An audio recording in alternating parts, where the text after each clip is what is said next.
Collar भी open पोर समस्या अच्छी मैंने देखिए सब कुनि कुनि कुनि कुनि ये कणा कणा पर देखा जाए जहाँकि बहुत ही खराब देखा जाए आम कॉन्फिडेंस पूरा पूरी कमी जाए मैंने जेकोसी मेकअप ने कि जहाँ करेंगे मोटे भल देखा बहुत खराब देखा तो से जो ओपन पोर समस्या बहुत सारा कमेंट आसला आज मुझे आपण गालरे यही सैड देखिए बहुत जो ओपन पोर समस्या अच्छी किपरि दूर करेंगे गोटे सहज रेमेडी पूरा नेचुरल उपाय जहाँ फल 100% आपणकर ओपन पोर्स पूरा पूरी गायब हो स्किन पूरा चिकन पूरा प्लेन हो ओपन पोर्स को दूर करने प्रथम जिनस जहाँकि बहुत बढ़िया कम कर चाउल अरुआ चाउल ये यूज करछे आपण चाहिए तो उषुना चाउल भी यूज करेंगे कि अरुआ चाउल बहुत भल होता है तो 3 ରୁ 4 ଚାମଚ आपन नेबे चाउल चाउल रही आंटी एजिंग ऋण गुण ता सहित स्किन को टाइट कर गुण जिते आपण स्किन टाइट हम ओपन पोर्स पूरा भिजिबल हेनी देखा पूरा टाइट हो स्किन पूरा चिकन हो कारण देखिए बयस जो बढ़ा स्टार्ट हो आपंकर बयस जिते बढ़ी बढ़ी चलो ओपन पोर्स से अधिक देखा स्किन जो झुला पर कोचा आसीज तो झुला हो तो ओपन पोर्स समस्या बेसी देखा जाए से कम करता चाउल तो गोटे 3-4 चामच चाउल ने प्रथम भलसे टिके धोई ने गोटे कप पानी दे 2 घंटा भिजाई ने चाउल समस्त जानते स्किन को गोरा करने सहित स्किन को टाइट करता है ओपन पोर्स को पूरा मिनिमाइज करदे पूरा कमेदब ता सहित सेकेंड जिनस जहाँकि बहुत ही पावरफुल ता हूँ पुदीना पत्र गोटे मुठा पाखापाखि नहीं जातु पुदीना पत्र रही सैलिसिलिक एसिड जहाँकि ओपन पोर्स को पूरा क्लीन करता है पूरा टाइट कर पोर्स को जहाँ फल आप जो पोर्स ओपन हो पूरा बुझी हो स्किन पूरा टाइट हो अब मेनली देखिए खरा दिने जो मानकर स्किन पोर्स कम देखा जाए टे खरा दिने बहुत ही बड़ बड़ देखा जाए कारण खरा दिने गरम पाई ओपन पोर्स बहुत ही भिजिबल होता है बहुत ही देखा जाए तो सेठी पुदीना पत्र स्किन को ठंडा कर जहाँ फल पोर्स आपंकर आउ बड़ देखा पुदीना पत्र तो आपको बाड़ी बगीचार मिल जाए मार्केट में मिल जाए गोटे मुठा पुदीना पत्र नहीं पुदीना पत्र आपंक स्किन को ठंडा रख मेनली आपन पोर्स को टाइट कर हेल्प कर स्किन को लाइट एंड ब्राइटेन कर खरा जो आप स्किन जो टैनिंग हो जाए ताकू भी काट बहुत असरदार माने घर जिनस गोटे माने गुड़ी रे 10-10टा शिकार हो माने सबू जिनसर गुण सबुत भरी रही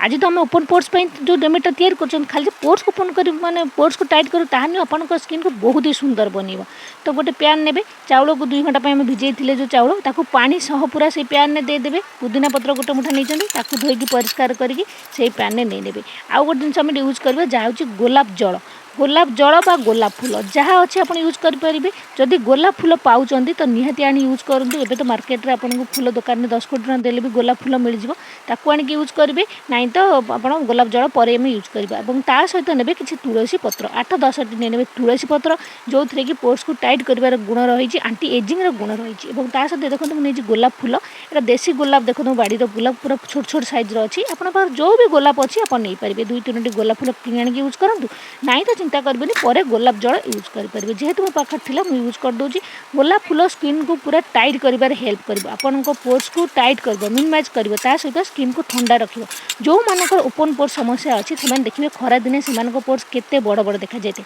तेणुकर आप चेष्टा करेंगे सब स्किन को खरार जो जाऊँच सनस्क्रीन निहाती यूज करेंगे स्किन को ठंडा रखिए जब रोषेईबास कर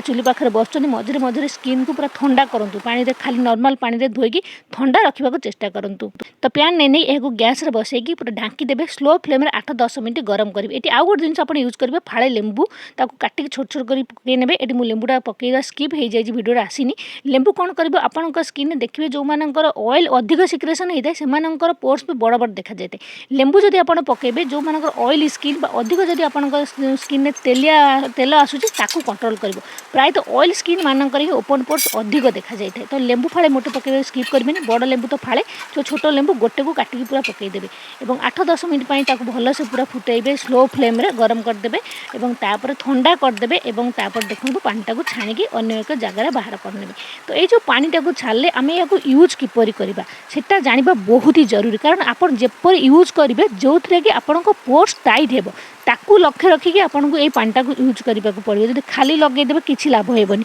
तो सब जिन गुण ये भरी रही सीना कि पोर्स को टाइट आप चाहिए तो ये एलोवेरा जेल भी गोटे चामच यूज करेंगे जब एवं यूज न कर एलोवेरा जेल लगे दिखाते पर तो समस्त प्राय एलोवेरा जेल लगे था तेणुकर मुझे मिसेनी जब चाहिए तो आप एकाथर भी ये एलोवेरा जेल मिसई पारे और तापर देखो ने गोटे आइस ट्रे जो मैंने गोलाप फूल यूज कर समय आप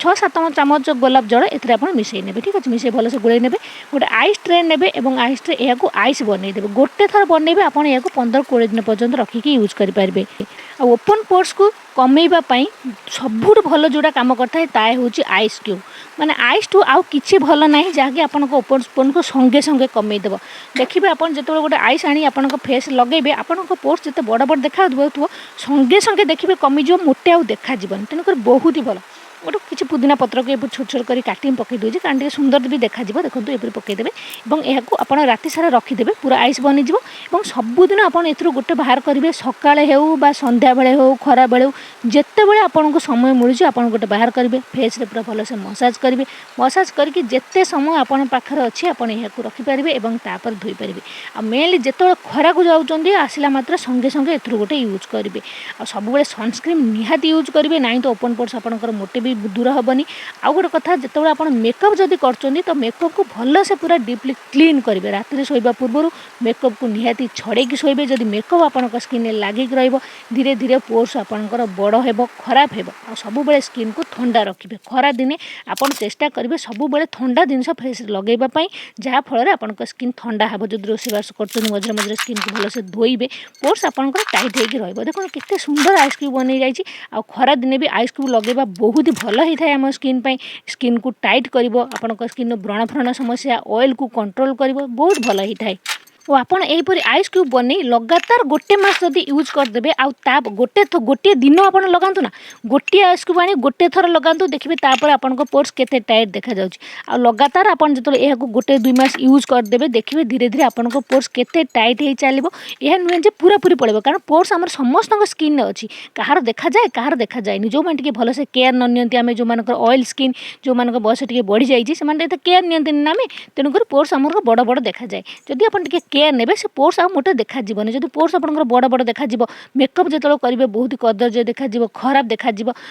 माने भल भी देखा जाए फेस बहुत ही अपरिष्कार देखा जाए तेणुक यहीपरि आप आइस क्यूब यूज करूँ जहाँफल देखिए पोर्स तो आप टाइट हो सहित आप स्किन गोटे नेचुरल ग्लो आसो आपण स्किन बहुत ही ग्लो कर बहुत ही आप बहुत ही रिलैक्स फील हो आइस लगेवा द्वारा। एबे तो जो प्रचुर परिमाण खरा हो प्रचंड खरा हो माने स्किन पूरा कह गरम गरम पूरा पोड़ी जाऊँच आप यहपरि आइस क्यूब बन गोटे लगेदेवे तो स्किन भी पूरा ठंडा हो संगे संगे देखिए आपन ओपन पोर्स कूड़ा पूरा गाब हो यहीपरि बनईकी रखु आप लगातार किसी थर यूज करूँ धीरे धीरे देखिए ओपन पोर्स पूरा टाइट हो सब मझे मझे जिते आप समय पाँच सबुदिन लगे पार्छ दिन 2 दिन छाड़ी यहीपरि आइस क्यूब बन सब रखु आ यूज करूँ देखिए आपंकर ओपन पोर्स समस्या टाइट दूर हो ऑयल स्किन कंट्रोल हो जहाँफल आपंकर ओपन पोर्स आसबनी स्किन भी पूरा टाइट हो आंटी एजिंग काम कर जो मान बयस अधिक हो जाए भांग कोचापण आसी जाए जहाँफल ओपन पोर्स अधिक देखा से देखिए आपन स्किन केते टाइट हो चलो आपन बयस भी जना पड़ोनी आपन बयस बहुत कम पर देखा